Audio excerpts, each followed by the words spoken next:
घंटी बजाओ के इस हिस्से में बात पाकिस्तान परस्त लोगों की जो वोट के लालच में देश को नुकसान पहुंचाने से भी नहीं चूक रहे।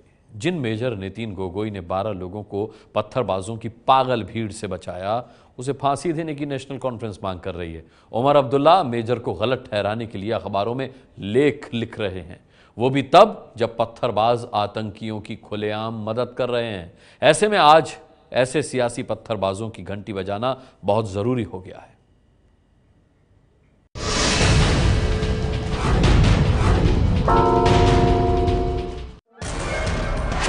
क्या सेना सिर्फ बेइज्जत होने के लिए है?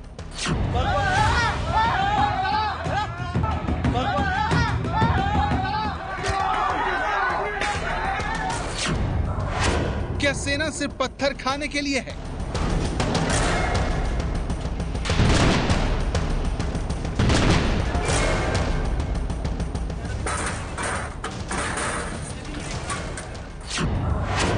क्या सेना के जवान सिर्फ गोली खाकर शहीद होने के लिए हैं?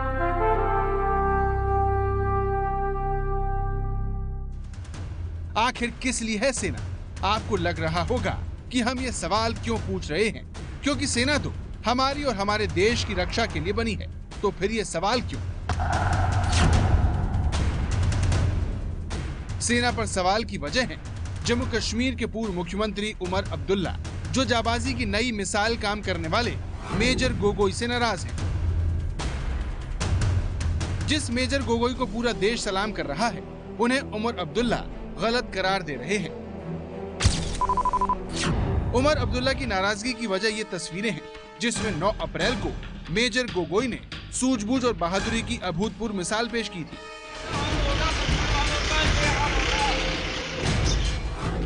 देश के इस जवान ने बिना एक गोली चलाए 12 लोगों की जान बचाई थी। फारूक अब्दुल्ला के राजनीतिक वारिस को मेजर की इसी वीरता के तरीके से एतराज है।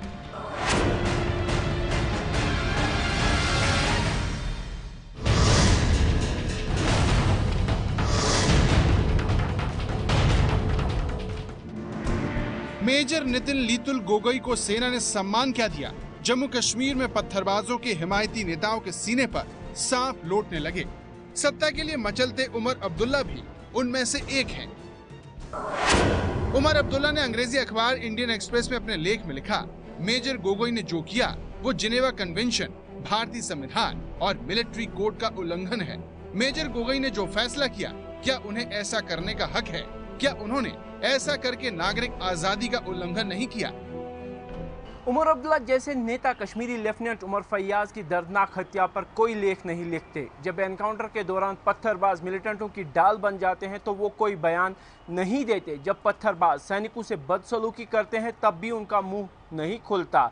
लेकिन पत्थरबाजों के मंसूबे पर पानी डालने वाले जांबाज पर सवाल उठाना उमर अब्दुल्ला को याद रहता है। उमर अब्दुल्ला जिस जनमत की बात कर रहे हैं उस पर उनके परिवार का सबसे ज्यादा शासन रहा है। ऐसे में अगर आज जम्मू कश्मीर के जो हालात हैं, उसके लिए अगर सबसे ज्यादा कोई दोषी है तो उनका ही परिवार है। ऐसे में आज इन सियासी पत्थरबाजों को बेनकाब करना जरूरी हो गया है। इसलिए आज हम आपको 9 अप्रैल का पूरा सच मेजर नितिन गोगोई की जुबानी सुनाएंगे, जिसके बाद शक की कोई गुंजाइश नहीं रहेगी। 9 अप्रैल को बडगाम जिले के उटलीगाम में एक मतदान केंद्र को 1200 पत्थरबाजों ने घेर लिया था। ऐसे में मेजर गोगोई अपने 5 साथियों के साथ उटलीगाम पहुंचे और अपने मिशन में जुट गए। जैसे ही मैं उटलीगाम पहुंचा, उसी दौरान जो ये भीड़ था ये हमारी तरफ भी मुड़ गया और हमें बुरी तरह से घेर लिया, जो कि लगभग 1200 लोग थे। और हम गाड़ी के बाहर, मतलब गाड़ी से बाहर हम निकाल नहीं पा रहे थे। तो मैं लगातार अनाउंसमेंट कर रहा था, मैं अपने मेगाफोन से उनको बता रहा था कि हम सिर्फ polling booth staff, civil staff, वहाँ के सिक्योरिटीज को हम बचाने के लिए, रेस्क्यू करने के लिए आए हैं, तो हमें वहाँ तक जाने दीजिए। तो बात मेरा लगातार मेगाफोन से अनाउंसमेंट करने का बाद भी भीड़ हट नहीं रहा था। तो इसी दौरान दिल में एक बार ख्याल आया कि मैं यहाँ से निकाल चलूँ, बट मैं ड्यूटी बाउंडेड आदमी हूँ, तो मुझे अपने सबऑर्डिनेट्स के बारे में भी सोचना पड़ा, क्योंकि वो मुझे काफ़ी बार कॉल कर चुके हैं और ये बता रहा था कि उनकी जान को बहुत ही खतरा हो रहा है। मेजर की बातों से साफ है कि अगर वो चाहते तो वहां से जा सकते थे, लेकिन वो अपना फर्ज नहीं भूले। ऐसे में उनके दिमाग में एक जबरदस्त तरकीब आई। सामने देखा है 30-40 मीटर पे एक बंदा खड़ा था और जो पूरा भीड़ को इंस्टिगेट कर रहा था और वो ऊपर से एंटी इंडियन स्लोगन्स भी बोल रहा था। तो हमने और मेरे पार्टी को मैंने आदेश दिया कि इसी बंदे को पकड़ लेते जो कि एक रिंग लीडर होने का अंदाज़ा है। तो जैसे हमने उसकी तरफ बढ़ा तो उसको भी भाव आ गया कि वो शायद आर्मी मुझे पकड़ने वाला है, तो वो पीछे मुड़ के भागने का कोशिश किया। तो इसी दौरान वहाँ पे एक मोटरसाइकिल वाले के पीछे में वो बैठ गया और मोटरसाइकिल वाले के साथ भागना शुरू किया। डिस्पाइट हमें बहुत सारे पथराव का सामना करना पड़ा जिसमें मुझे और मेरे बंदों को भी चोट लगा, पर फिर भी हमने उस बंदे को पकड़ा। किसी को अंदाजा नहीं था कि कोई सैनिक इतनी हिम्मत दिखा सकता है। मेजर गोगोई की इस जाबाजी ने पत्थरबाजों को डरा दिया और वो अपने पैर पीछे खींचने लगे। इसके बाद जैसे तैसे मेजर गोगोई पोलिंग स्टेशन पहुंचे। वहाँ पे मैंने लगभग 4 सिविल स्टाफ, एक पुलिस कांस्टेबल जेकेपी का और 7 आईटीबीपी को बचाया और उनको मैंने वहाँ से सुरक्षित निकाल के लाया और माइन प्रोटेक्टेड व्हीकल तक लेके आया। फिर वहाँ से हम पैदल चलना शुरू किया। इसी दौरान मेरा माइन प्रोटेक्टेड व्हीकल कीचड़ में फंस चुका था। तो ये देखते हुए हालात और भी बिगड़ चुका था और वहाँ पे अनाउंसमेंट भी हुआ मस्जिद में कि अभी उसके बाद भीड़ और भी इकट्ठा होना शुरू हो गया। तो इसको देखते हुए मैंने अपनी टीम को बताया कि इस गाड़ी को यहाँ से तुरंत निकाला जाए, नहीं तो हालात काबू करना मुश्किल होगा। इसी दौरान मेरे कुछ बंदों ने ये भी बताया मुझे कि सर हम फायर खोलते हैं वरना आज हमें बच के निकालना मुश्किल हो सकता है। फिर भी मैंने इस चीज़ को काबू में रखा क्योंकि ताकि फायर ना खोले। फायर खोलते तो शायद कुछ हद से ज़्यादा हो सकता था क्योंकि वहाँ पे बच्चे भी था और लड़कियां भी था, वुमेन्स भी था। गोगोई का ये बयान उन लोगों के मुंह पर तमाचा है जो सेना पर मानवाधिकार उल्लंघन का आरोप लगाते हैं। गोगोई चाहते तो फायरिंग कर सकते थे, लेकिन उन्होंने दूसरा रास्ता चुना। जो वो भीड़ था 1200 लोग, उनमें से लेडीज और बच्चे भी हमारा ऊपर बोल्डर्स फेंक रहे थे घरों की छत से। तो मैंने दोबारा अनाउंसमेंट किया वहाँ पे, तो मेरी अनाउंसमेंट का कोई भी असर नहीं हो रहा था। तो इसी दौरान मेरा दिमाग पे ये ख्याल आया कि इसको मैं बांध देता हूँ गाड़ी में ताकि शायद भीड़ हट सके। तो मैंने अपने ट्रूप्स को बताया कि इसको आगे में बैठा के बांध दो ताकि हमें यहाँ पे निकालने का शायद रास्ता मिल सके। तो इसी दौरान जैसे हमने उसको बैठाया तो भीड़ थोड़ा डिस्पर्स होना शुरू हो गया और सडनली रुक गया पत्थर फेंकना। तो इसी दौरान हमें एक दरवाजा मिला जहाँ से हम सेफली निकाल सके। तो मेजर गोगोई की बातों से साफ है कि उन्होंने जो किया वो वक्त की मांग थी और अगर वो ऐसा नहीं करते तो कई बेगुनाहों का खून बह सकता था। लेकिन क्या वाकई में मेजर गोगोई ने कोई कानून तोड़ा है जैसा उमर अब्दुल्ला कह रहे हैं? इस सवाल का जवाब जानने के लिए हम रक्षा मामलों के जानकार नितिन गोखले के पास पहुंचे। जानिए उन्होंने उमर के आरोपों पर क्या कहा।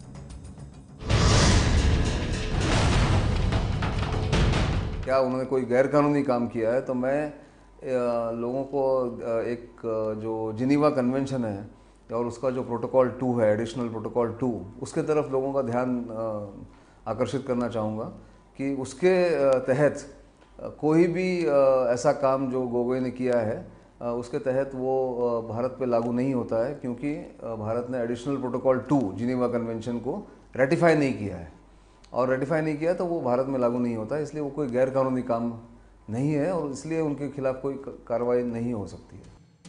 यानी जो संधि भारत में लागू ही नहीं है और जिसका कोई कानूनी आधार नहीं है, उसका उमर अब्दुल्ला हवाला दे रहे हैं। ऐसे में जम्मू कश्मीर के पूर्व मुख्यमंत्री की ये दलील एक्सपर्ट ही खारिज कर रहे हैं। अब सवाल ये है कि मेजर गोगोई ने जो किया, क्या उसकी सेना में ट्रेनिंग दी जाती है या फिर इसके लिए हालात जिम्मेदार हैं? इस सवाल का जवाब जानने के लिए हम रक्षा मामलों के जानकार पीके सहगल के पास पहुँचे, जिन्होंने हमें ये जवाब दिया।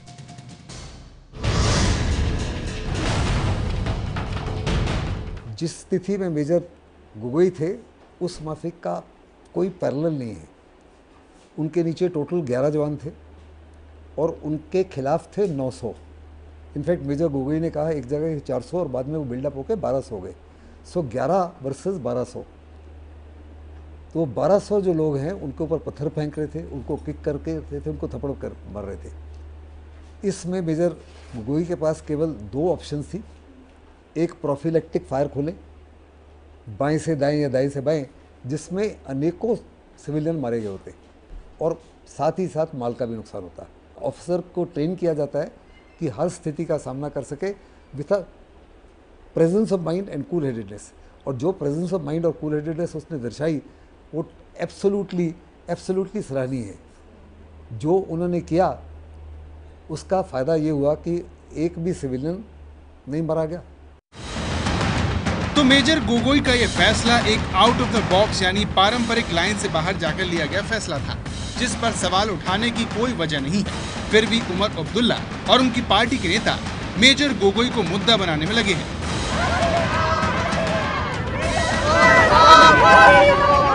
श्रीनगर में किया गया ये प्रदर्शन इसी का हिस्सा है, जिसमें नेशनल कॉन्फ्रेंस की विधायक शमीमा फिरदौस ने उमर अब्दुल्ला से भी आगे जाते हुए मेजर गोगोई को फांसी पर लटकाने की मांग कर डाली।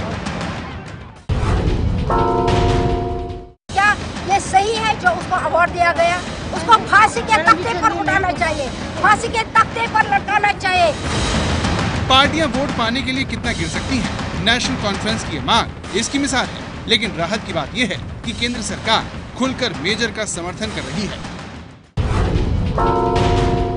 Well, military solutions are to be provided by military officers, not through comments of politicians. उसने तो दिमाग यूज करके लोगों की जान बचाई। वो अगर ये नहीं करता तो उतने बड़े मॉब में उन बेचारे सैनिकों की जान नहीं बचती। उनको भी नहीं मारा, इनको भी नहीं मारा और उसको बाद में छोड़ दिया। It is a strategy. और ये करके उसको तो पद्मभूषण पद्मश्री करके उसका पुरस्कार देना चाहिए, गौरव करना चाहिए। कुछ लोगों को मेजर गोगोई के बारे में नितिन गडकरी की इस मांग पर ताज्जुब हो सकता है, लेकिन सेना में मेजर गोगोई का अब तक का सफर किसी मिसाल से कम नहीं है। दरअसल असम के रहने वाले लिटिल गोगोई सेना के उन चुनिंदा अधिकारियों में से हैं जो भर्ती तो हुए थे सिपाही के पद पर, लेकिन अपनी प्रतिभा और लगन के चलते आज वो मेजर रैंक के अधिकारी हैं। मेजर गोगोई सेना की असम रेजिमेंट में एक जवान के तौर पर शामिल हुए थे, लेकिन साल 2005 में उन्होंने सेना में जवानों को अधिकारी बनने का मौका देने वाले आर्मी कैडेट कोर्स यानी एसएससी भर्ती परीक्षा पास की और लेफ्टिनेंट बन गए। 3 साल तक एसीसी कॉलेज देहरादून में अधिकारी का कोर्स किया और सेना की सर्विस कोर ज्वाइन कर ली। सर्विस कोर क्योंकि नॉन कॉम्बैटिंग यूनिट है, इसलिए वे डेपुटेशन पर पंजाब रेजिमेंट चले गए। कुछ साल 21 पंजाब यूनिट में अपनी सेवाएं देने के बाद वो राष्ट्रीय राइफल चले गए। यानी मेजर गोगोई ने जीवन में जो भी पाया अपनी मेहनत से हासिल किया। उमर अब्दुल्ला की तरह वो चांदी की चम्मच लेकर पैदा नहीं हुए। न ही मेजर गोगोई ने अपने फायदे के लिए अपनी सोच और काम का तरीका बदला। मेजर गोगोई देश के गरीब और उन लोगों के लिए आदर्श हैं जो जीवन में ईमानदारी के रास्ते पर चलकर कुछ बनना चाहते हैं। लेकिन अफसोस, जिस लोकतंत्र का फायदा उठाकर घाटी में पत्थरबाज सेना को निशाना बनाते हैं, उसी लोकतंत्र के बल पर उमर अब्दुल्ला जैसे नेता सेना को बदनाम कर अपनी सियासी रोटी सेकने की कोशिश कर रहे हैं। ये है एबीपी न्यूज़, आपको रखे आगे।